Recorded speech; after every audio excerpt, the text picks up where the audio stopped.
Welcome to the Jets UK podcast. This is the AFC East Roundtable. This is our yearly preview for our division with some of our rivals, with some of the guys who support them, who know the teams really well inside out. And I think I'll just introduce the panel. We've got Matt, who represents the Buffalo Bills. We've got Rajveer, who's representing the Dolphins, and we've got Karl representing the Pats. We're just going to go around the room and just kind of give us a summation of like the off season, kind of coming off last season and kind of going into what we're looking at this year. So, Matt, do you want to kick us off with that? Yeah, I always have to go first, don't I? That's cool. I think our off season, we've actually learned to get that pass rush going. I think the draft we've had and what we've managed to keep in free agency and the limited signings that we've made, I think has really bolstered our defense, and that's one thing that we're really working on, as well as our run game. We've seen it in the Detroit game and when we diced up Chicago that we can do it. Let's just hope we can put it into action again and stay at the top of the AFC East and dominate it. Yeah, you guys are looking really, really good this year. I think we all can say they're going to be a formidable matchup any and every Sunday. Raj, the Dolphins, how's things looking going into second year for Tua? So 10-6 last season, which was probably beyond my expectations, and with the muddling quarterback situation and sort of how that transpires to get to 10-6, and then with that defense, it was number one heading into week 16 before the Bills actually absolutely carved us up. So there's a really good foundation there to build on. Now, thank you to the Houston Texans for still giving us more draft capital, because we obviously managed to make an impact in the draft again, and forever we'll be grateful to Bill O'Brien and Larry Tunsil, so that's all great. So third year for Brian Flores. I think this year the expectation is definitely playoffs. An interesting storyline, obviously number one storyline is Tua. He's looked really good in the off-season.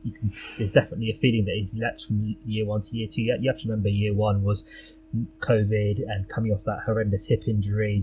There are mitigating circumstances. So with a new offensive scheme, thank you, Chan Gailey's finally gone, and sort of a weird situation with joint offensive coordinators. It's going to be really interesting to see how that works. And the defense has just got even better. So that defense was absolutely balling last year until the final game.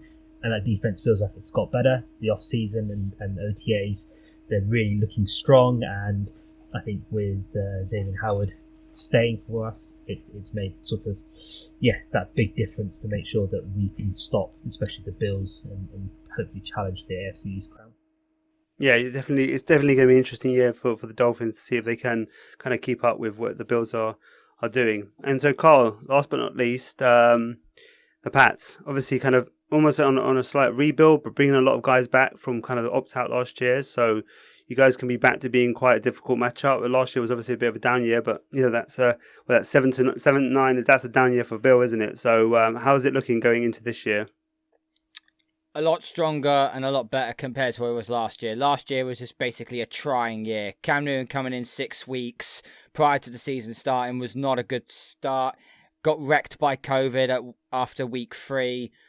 It was just an overall disaster for all of us. The defense was just shot to pieces. We couldn't stop the running game, and we had barely any weapons to throw to, excluding Julian Edelman, James White. I mean, we had no one else to throw to, and we had no tight ends. I know we had tight ends on our roster, but we had no tight ends on the field. Let's get something into perspective.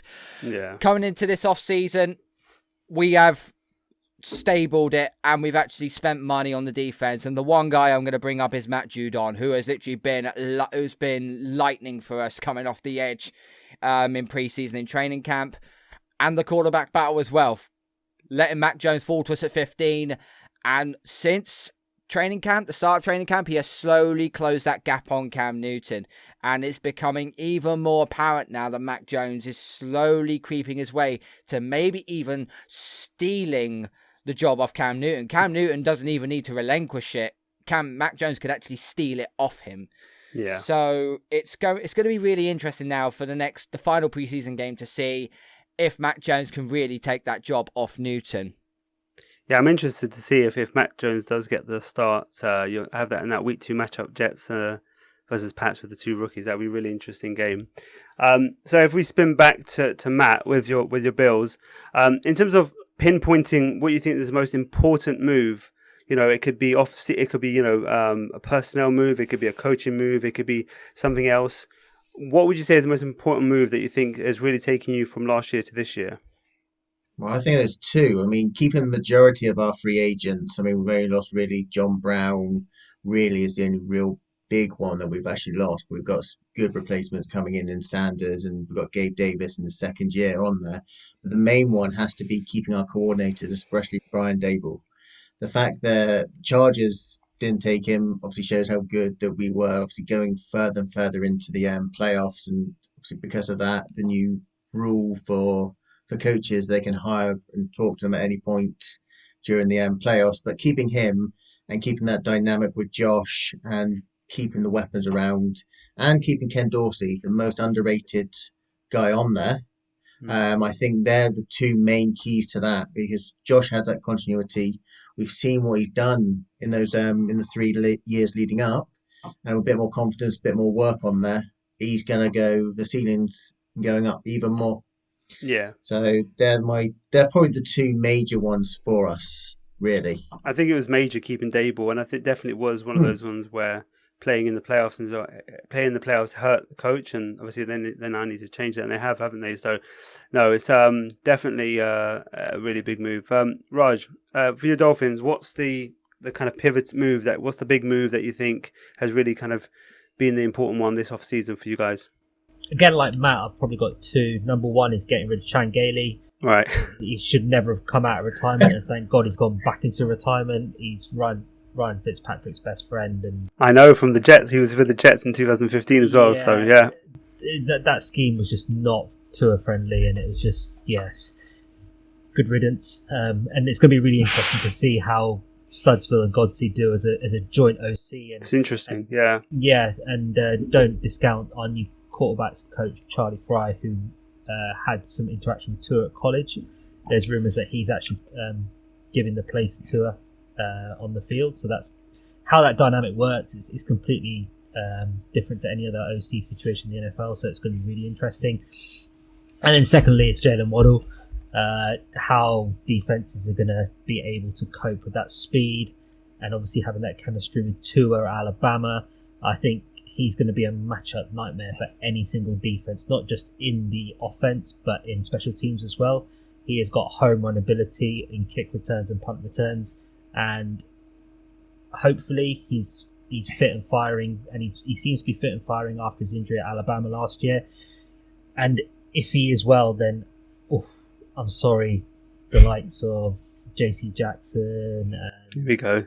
And bit of ribbing in the division, right? And the Bills secondary, then he is going to be a big problem that you might have to deal with for the upcoming years. You actually didn't mention the one that actually should be nervous about, and that's the Jets one. Like, that's our really problem part of our team is a very young DB room. I think there's talent there, and they could end up being good, but it's young, so there's potential that they're either not good or they're inexperienced. So yeah, stuff like that is going to be challenging for the Jets. So yeah, that's definitely a worry. Karl, with your Pats, what's the key move? I mean, I guess Matt Jones is, I guess, one of them, isn't it? That move to the future. But is there any other one that we're thinking of? A big move that kind of made a big difference for you this season? Well, I've got the same as Matt and Raj here, so because I've got two things here that actually helped us massively. Correct. One of them was for what we had to stop the run for this coming season. So getting Davon Godchaux from Miami, so thank you for that, Raj. And also drafting Christian Barmore, defensive tackle out of Alabama, second-ranked pass rusher in the SEC. He's been lights out for us in preseason and training camp as well. And the biggest problem of all was the tight ends. So what do we do? Free agency, we go and get the top best available tight ends in Jonnu Smith from Tennessee and Hunter Henry from the LA Chargers. So those are two key points needed, but we did add more weapons to the receiver position, which to help our quarterbacks out in some way, shape, or form. Yeah, I think that all together, I think we mentioned multiple things in the off season. There's so many things have happened for all our teams. Actually, it's been quite a busy time for all four teams, and it's going to be a very interesting division. I think all we have slowly becoming one of the strongest divisions, I think, in the NFL. And when you look at the Jets, if they are an improved team, which I believe they are, and I think we're still going to be at the bottom, right? And I'm not out of my mind. I still think I think all 4 teams are going to be really strong, from a Super Bowl contender to playoff challenging teams, and then the bottom team is still going to be a really tough out on a Sunday. So I think it's going to be fascinating, the games, the matchups this season. If we go with the making the leap candidates, so kind of 3 candidates that kind of you think can take that leap from, say, a backup to a starter, or a starter actually to you think will make the leap to all pro or pro baller. Raj, do you want to kick us off? We'll mix up a little bit more. Raj, do you want to kick it off with the Dolphins, 3 making the leap candidates? Yeah, well, I've got 3 unknown to starter, and then I've got 3 starter to Pro Bowl. Sure, fire them away. Yeah, we've got a deep roster this year, so I might as well give them. He's trying to show off. You see, exactly. Give them all a plug. But first of all, from unknown to starters, Javon Holland. So losing Bobby McCain in the off season, all you needed to do is see the reaction of Brian Flores when we realised that Javon Holland fell to us at pick 39. He is a ball hawk. He's got history of interceptions at Oregon, and he is my secret outside bet for Defensive Rookie of the Year this year. And do not be surprised to see some interceptions in his column by the end of this year. Right. Another one is Trill Williams. So Trill Williams was let go by the Saints after this year's draft, and we picked him up and to play in our secondary. So I had him as a late day 2, early day 3 guy in our college podcast, and it's just his size and how Josh Boyer, obviously Patriots know how good he is in coaching defensive backs and identifying defensive backs. I think he could be one of those. He's 6'2", and he's looking at playing boundary corner this year. So a rookie again to hopefully get some playing time and make the leap. And the third one is Savon Ahmed. So we have a running back by committee this year with Miles Gaskin, Savon Ahmed, Malcolm Brown, and either Patrick Laird or Gerald Dokes. But Savon Ahmed's really the one that's popped in the off season. He had a 100-yard rushing game last season, and he's very, very good as a receiving back. So maybe he makes do some damage on the third down situations. And then 3 players to go from starters to Pro Bowlers. So first one's Rayquan Davis, so second year. Again, all you need to see is 2 years ago in the draft, Brian Flores was absolutely pumped when we got him in the second round. Really good first season defensive tackle. He's an absolute behemoth of a man. We need to stop the run, and he's definitely the cornerstone for that defensive line. Yeah.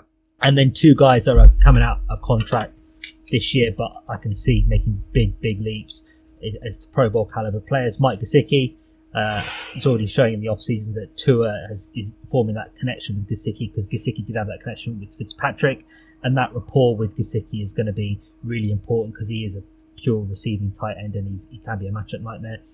And Emmanuel Ogbah as our defensive end. He had a sneaky, very good season last year with 9.5 sacks. Do not be surprised if he gets double-digit sacks this year. The way he's been performing in the off-season, he's a hungry man, possessed, and obviously wanting to get that next big payday. Do not be surprised if he gets a really good sack count by the end of this year. Okay, I mean that's you fired off a lot of names. Yeah, we got them all noted down. That is, I know you're definitely confident in the talent there, and there's definitely a really deep roster there for sure. And I know Matt's also sitting on a pretty deep roster with his team as well. So I don't know, if you want to just keep it to say 3, it could be either or. I think I wasn't that clear on the specification, but it could be whatever you want. Just fire off some guys who you think will make the leap from last year to this year. Well, I think if we're going from start to Pro Bowler, one name that does pop into mind for me is Matt Milano. I mean, what he's done, 5th round 3 years ago, and he's steadily just got better and better. Probably one of the best off ball coverage linebackers around. Keeps up with the tight ends. Obviously, he's had his injury problems the last few years, missed the odd games here and there, but he's someone that's probably one of the most reliable defenders that we have on the team. He has with Edmonds and that linebacker core really is one of our strengths on there. Another one I'm going starter to Pro Bowl. I think he can do it. I'm going special teams and going Tyler Bass. Now, for a rookie coming in to Buffalo with that wind, especially in the winter, and and Georgia Southern as well. And he's come in, he's actually really taken off and actually won us loads of games. I think he's scored all the points against, I think it was the Jets, was it last year?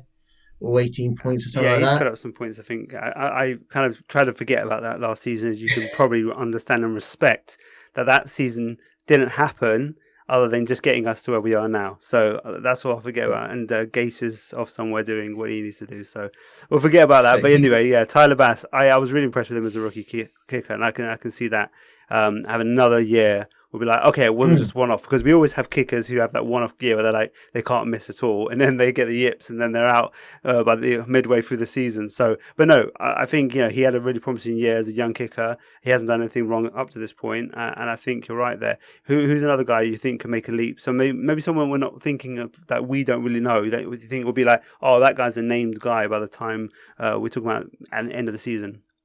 To be honest, there's not really much of them. I think as we're everyone's too well known. Your team's too. Everyone knows our star players, of course. For this, I think I'll put three names in there. It's going to be two more defensive players and one offensive player. One obviously is our first round pick, Russo. I think he's shown, his length, his speed, and only last week he was actually being trained and taught and chatted to by Bruce Smith, and he can just only get better on there.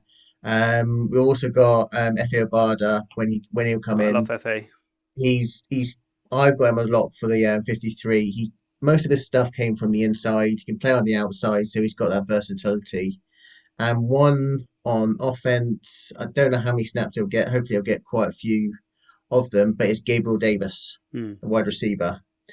Last year, lights out, spectacular catches, always got there, and he's learning from Beasley, he's learning from Diggs, he's learning from now Sanders. So he's got three very veteran and very good wide receivers to learn from, and he's just going to be better and better and better. And I think by the end of the season, I think he could be stake a claim for that number 2 wide receiver in the Bills wide receiver room. Yeah, I mean, all those names, I think, we know the names, I think, because they've been such a prominent, they had such a big season last year. We got to know the Bills quite well. Karl, with your Pats, who are some of those candidates in that category? Unknown to starter. The first name that's going to roll off my tongue on this one is Ramondre Stevenson, running back that came out of Oklahoma. He's had 291 rushing yards and 4 touchdowns in his 2 preseason games. Mm-hmm. He's the only running back that has had those sorts of stats in his rookie season. During his rookie preseason was Derrick Henry. Yeah. So he's in very good company there. It's really awkward. I still think Christian Barmore is going to make a huge impact for us. Stuff in the run at the defensive tackle position, and Jacoby Myers as well. I know he was a starter last year, but I can see him exceeding to the next level. I mean, talks already in camp have said he is the wide receiver 1 for us. So that's who I go for there. Starter to Pro Bowl. It's really awkward here because the Patriots players, they don't really go to the Pro Bowls, or they don't be all pros. They go to the Super Bowl. Right. That's how it's usually panned out. If I had to say all pro, I always have to mention it all the time. It's just never ending, is it? I'm just stating a fact. Okay. Not for the next few years. You ain't going there.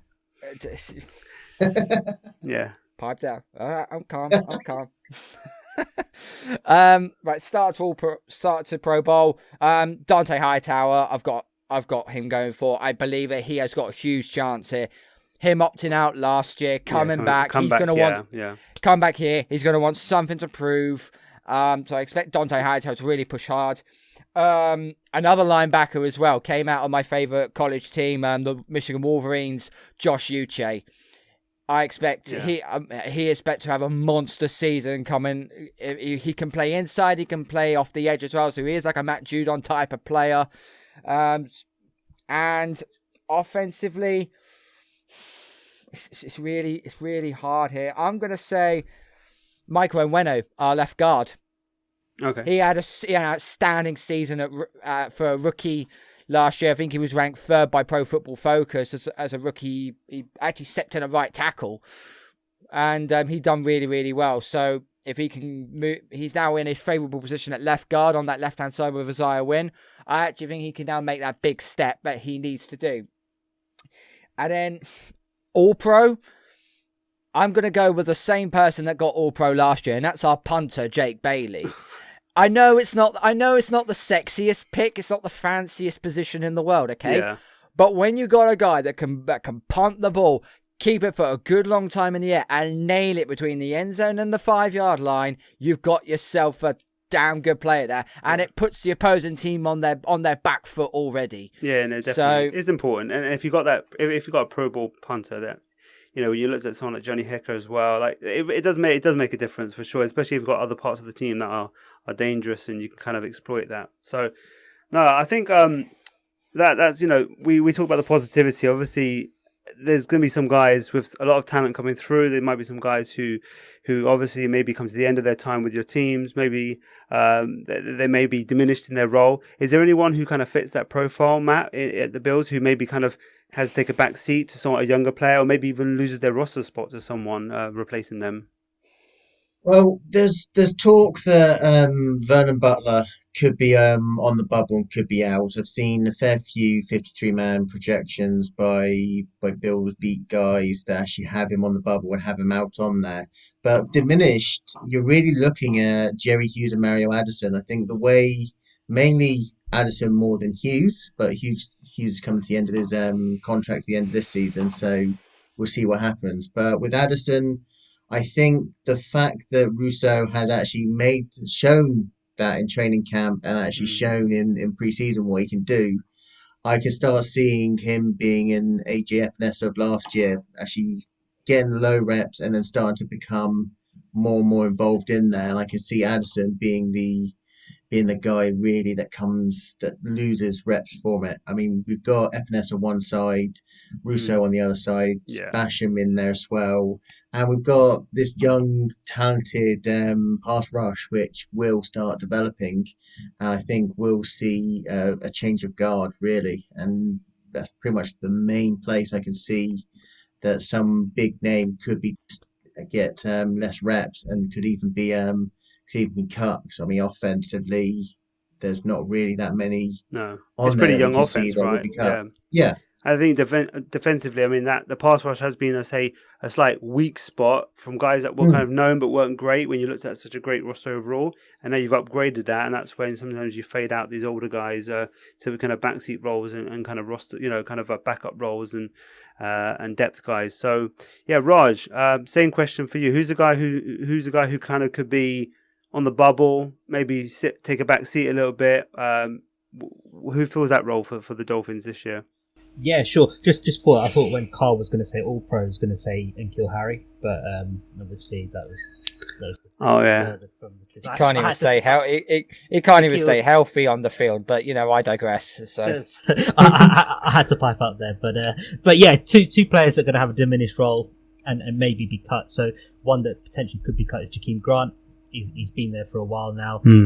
Obviously, from kick returns and punt returns, he can be explosive, but as a wide receiver weapon, it's just the hands are a big concern. And now we've upgraded that unit with Waddle now taking probably the kick and punt returns, and with Will Fuller and Devontae Parker and Albert Wilson coming back from COVID and really making a stamp in the off season. Yeah, I think Jakeem Grant is on the bubble to potentially be cut. And then the other one which was a strange signing if you think about it, was Matt Skura. So we were scrambling around for a centre in the off-season after losing Ted Karras, who's gone back to the Patriots. And we were rumoured to were in for David Andrews as well before he decided to stay as well. So then we ended up getting Matt Skura. And if you don't know who Matt Skura is, he's the one that nearly killed Lamar Jackson last year with the yips from the snap. I think it was against the Bills, right? If I'm not mistaken. So he's come in and he hasn't got the starting job. It's gone to Michael Dieter, who we've moved from guard to centre.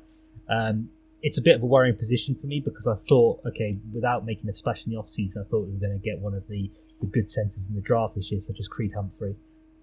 But didn't end up doing that. We've got Dieter in at centre, and now Matt Skura is just on the roster as a backup, where originally probably thought he was going to be starting, and now, obviously, if he has the same yips for Tua's going to get absolutely crushed, and we do not want to see that.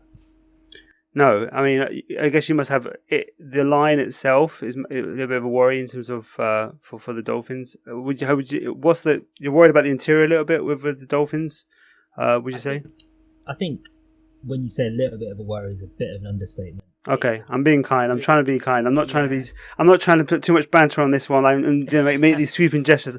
I think Jets fans. We've been looking at our defensive line. We're like, that's the one place that we could probably really attack the Dolphins and give ourselves a chance. So we're looking at those little weak spots because we know we've got weak spots. So our offensive line is definitely a weakness. Right. Okay. We're hoping for the year to jump, especially from Jackson, and I'm confident in Robert Hunt, but it's definitely our biggest weakness. Karl, who's the guy who you think kind of a known name, a brand name, who can maybe see and diminish returns, or maybe even be off the team by the time we get to the last cut down? I don't really want to say his name because I've actually got him on the back of my Patriots road jersey, and that's Chase Winovich. Oh, really? I've got this Chase Winovich. He has been injured. He came back into training camp. He was in preseason in week 2, had 2 sacks as well, got Joe Flacco by the ankles twice. Not hard. Not hard at all.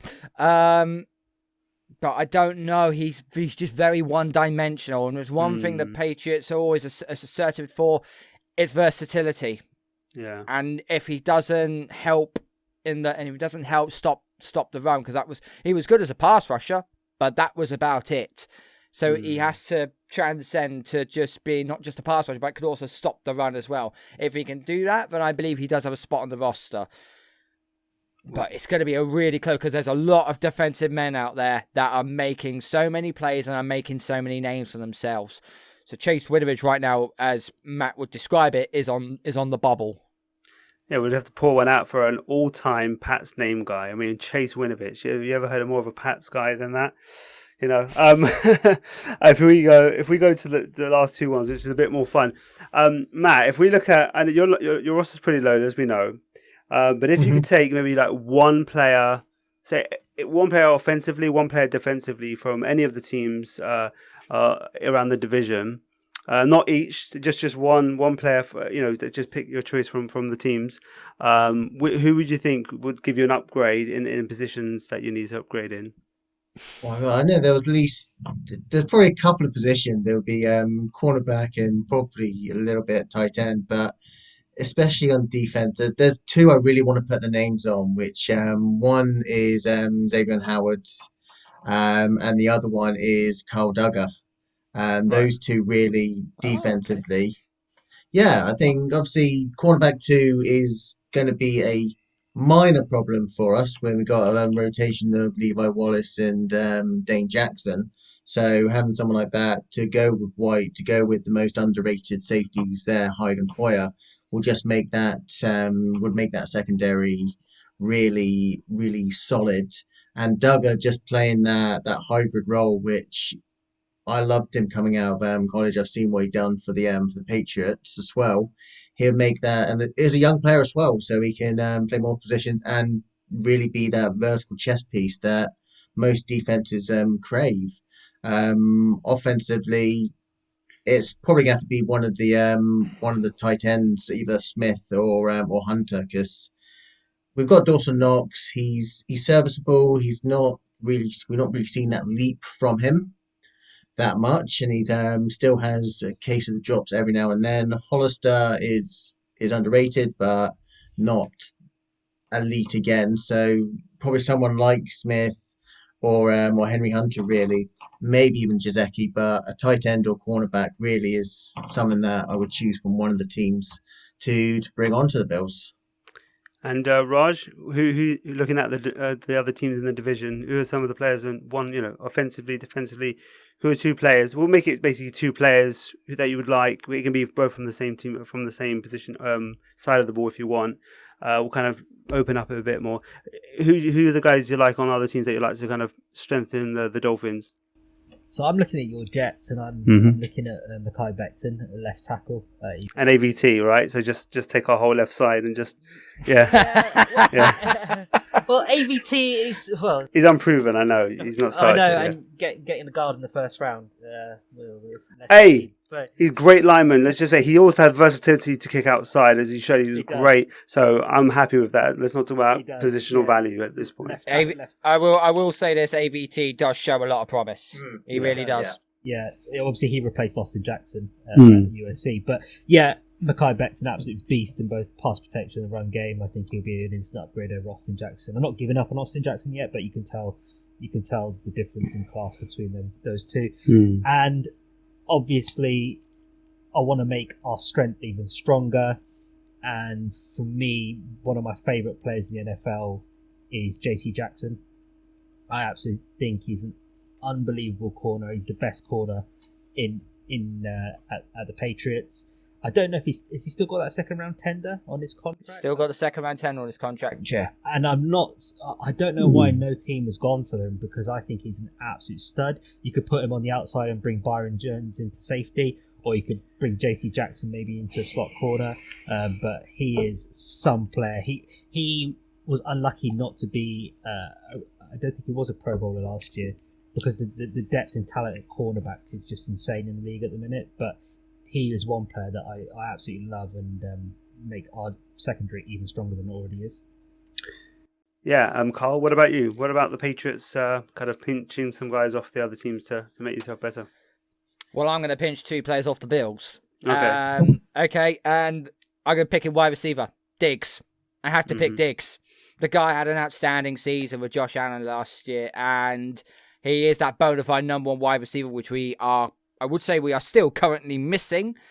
So I will go with Stephon Diggs for that one. And then on the defensive side of the ball, sorry, buddy, but I'm taking your best corner. I'm taking Tre'Davious White. Right, yeah. The guy's a stud. He is in the same ballpark as Stephon Gilmore, as Jalen Ramsey. He's in that same ballpark. So, yeah. Can you imagine Gilmore one side and Tre'Davious White on the other? And JC Jackson playing as a slot corner. Good luck. Good luck. Good luck playing man coverage on us.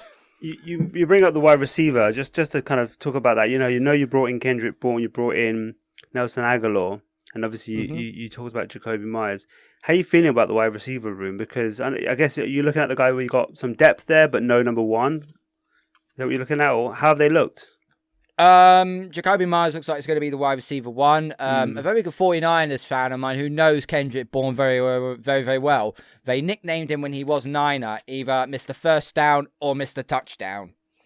Okay. And I've seen some plays where he has managed to catch it. I think mostly on 3rd down plays. And yeah, this guy's going to be something good. Nelson Aguilar, I'm a little bit skeptical of Aguilar. And the only reason why is because when he played for the Eagles, he had a very, very, very bad case of the drops. As we know about that famous video with the guy saying, exactly, unlike Aguilar. Yeah. Exactly. But when he played for the Raiders last year, he was mainly used as the deep threat. And I think he had the biggest amount of yards. I think it was like over 900 yards receiving, I think he had last season. So that was the deep threat we kind of needed. They are complementary pieces. They're not like world beaters like Stephon Diggs or Tyreek Hill, Devontae Adams or anybody like that. They're complementary pieces. But when you've got Hunter Henry and Jonathan Smith at the tight end position, you can then play the 12-man personnel. So you could play the running game and you can get the 2 tight ends to block, and that's going to let Myers or Bourne to get open in the flat or run intermediate routes. So it's going to be a lot downside better than what it was last season. Let's just put it that way. That's all you can hope for. I think I'll just add my bonus one just for fun. I think the Jets fans listening will know about this one. Probably guess, maybe we'll be able to guess some of my answers. But I think I'll match Karl on pinching. I'll put in a waiver claim for Tre'Davious White as well, because we need that. I like Bryce Hall, our 2nd round guy who we got in the 5th round last year. He dropped because of injury. He's shown up to be pretty good. I think he's long-term going to be a good number 2, but I think he'll get burnt a little bit covering the 1s this year. And on the other side, it's a lot of hopeful guys, young guys, and that's why I mentioned it earlier, we're a little bit weak there, so I'll go there. And I would probably say Jonas Smith. I don't know how he's done in training camp. Maybe Karl, you can let me know how he's looked. But going into free agency, it was a guy that Jets fans were kind of looking at, going, he could put that tight end role quite nicely. And you guys ended up being greedy and taking 2 off the market. So I would probably just say, our tight end room's not atrocious, but it's pretty weak, and maybe someone that athleticism could be pretty good for that position. How's Jono looked? Up and down?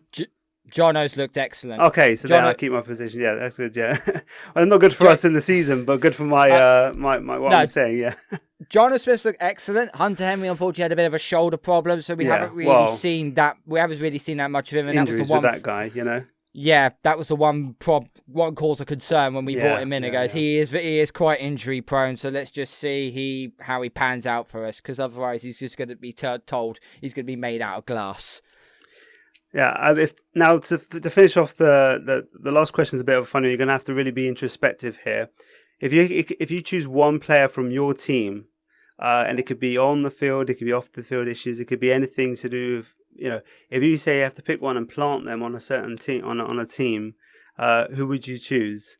I'll kick it to Karl first, and then Raj will go backwards, because you guys may have the answers before. Karl, what are you thinking? Who would you take from your team, plant them on another team? Well, if you didn't have a head coach, I would probably send Matt Patricia on your way. Oh, right.